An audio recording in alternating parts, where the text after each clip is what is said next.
来，我们一起听个声音啊。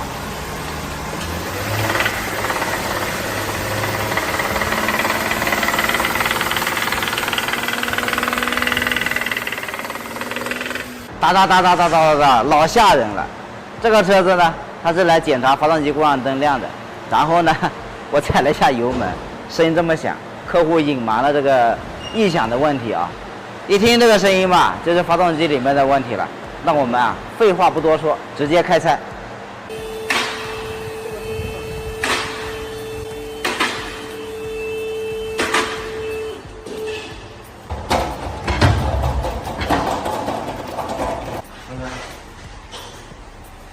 发动机啊，已经全部打闪了。